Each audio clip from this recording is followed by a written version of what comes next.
Hi guys, welcome back. So we're talking about my addictions. That is still a little bit of a battle because the devil keeps coming back and trying, and yeah.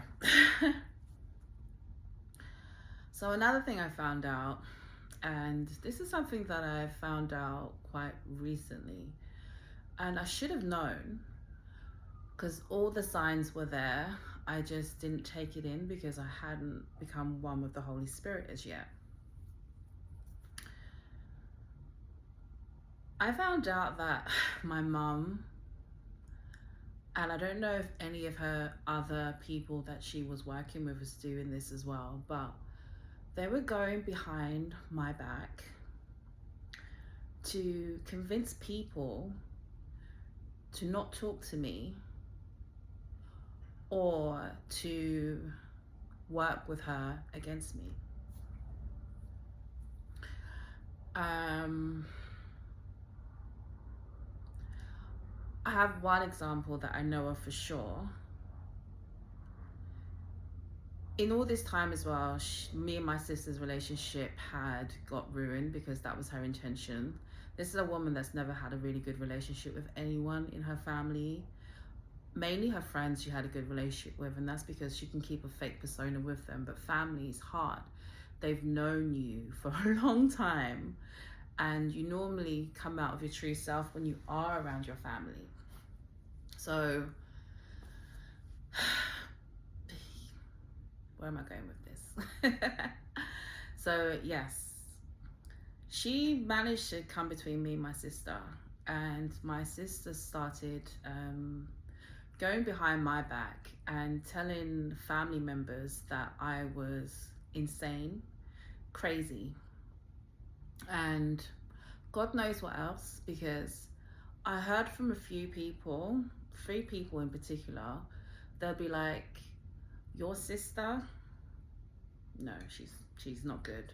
And some of them told me the things that she was telling me, which really hurt me because I really loved my sister, and I still do. I really still do love my sister. She's blood at the end of the day.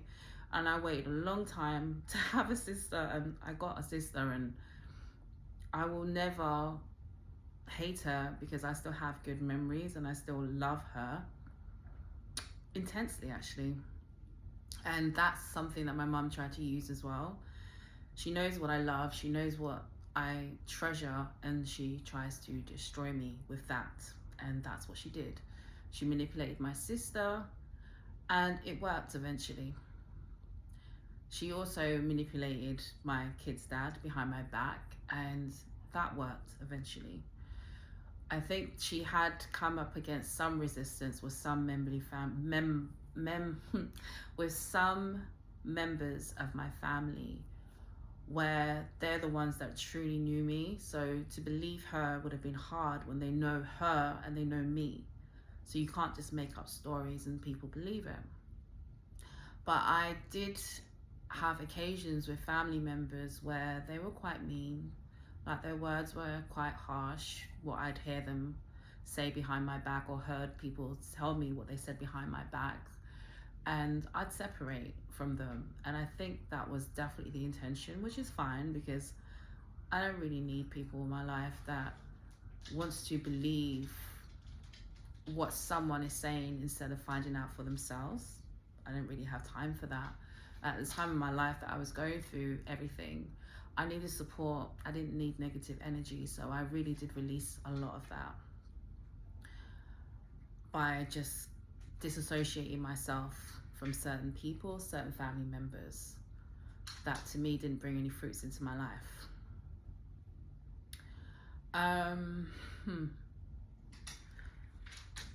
I had a best friend at the time, like when I was growing up, and she too just switched on me one day. We were really close.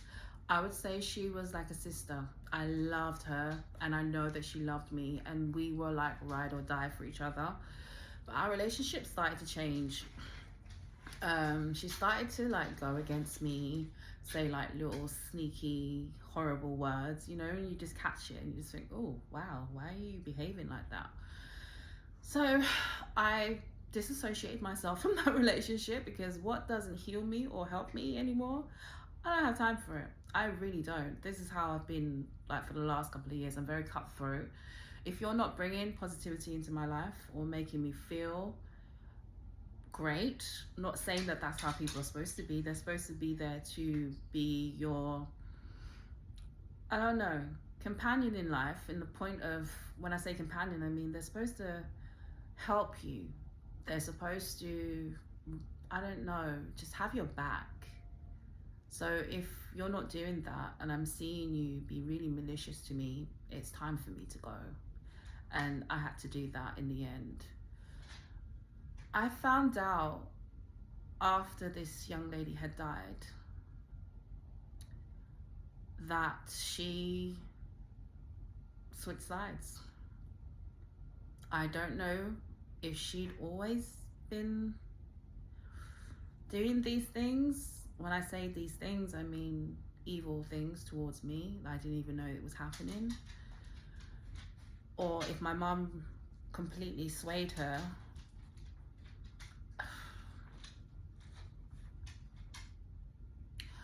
I found out after she died that she was doing things behind my back, evil things. And she died because of that. I'm really sad because she taught me a lot and she helped me to be a better person when I was at my lowest moment.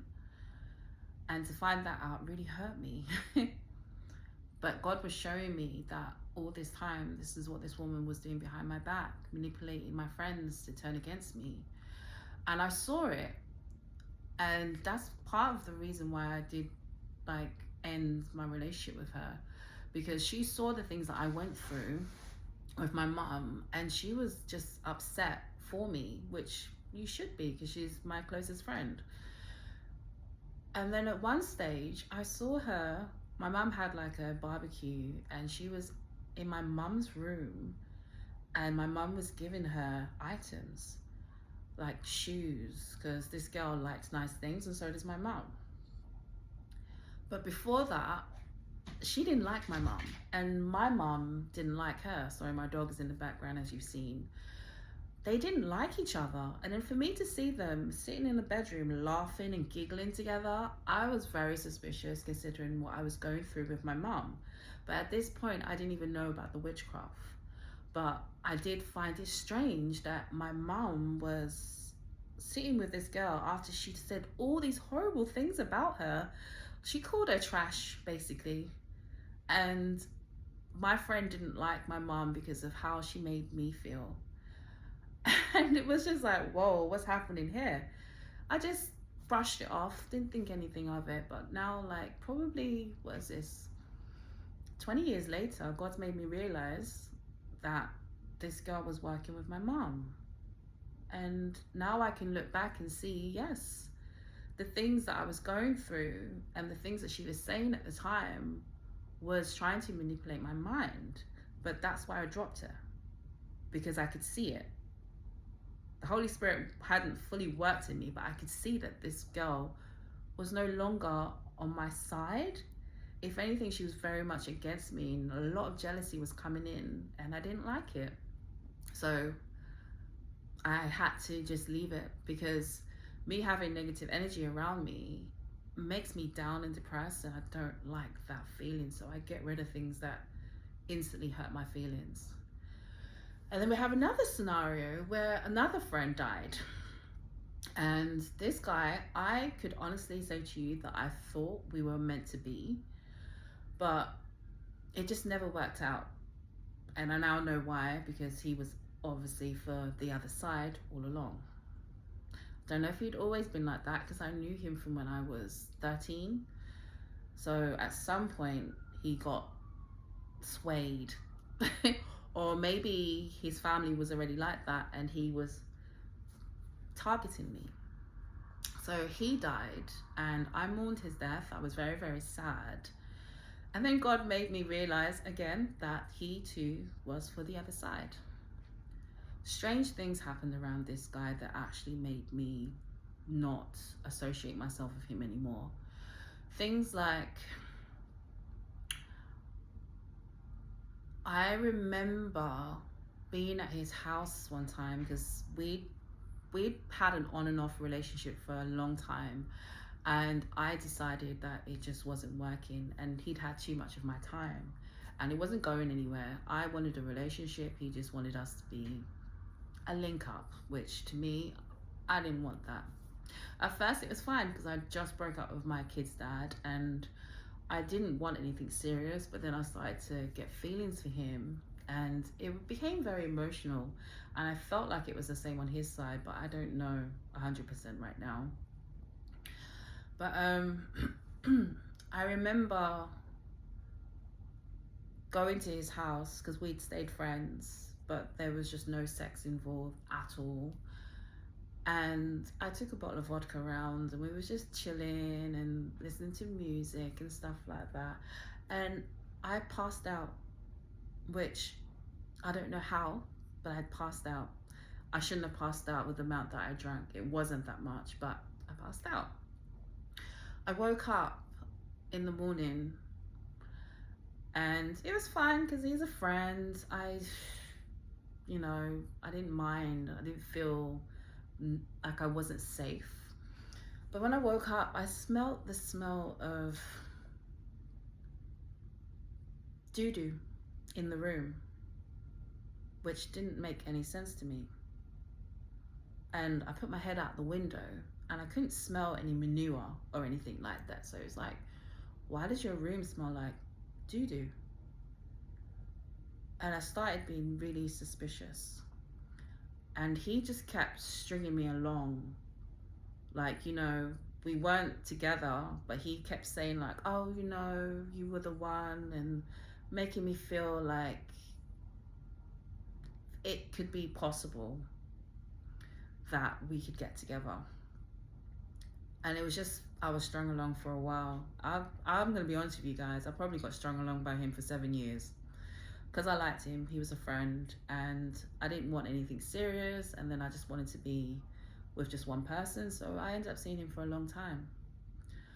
But God told me that he was against me, and I saw that his family was against me. I was shopping one day, just before he died, 2 weeks before he died, and his sister put a spell on me, tried to. They can't put spells on me, but I can feel when they're doing it.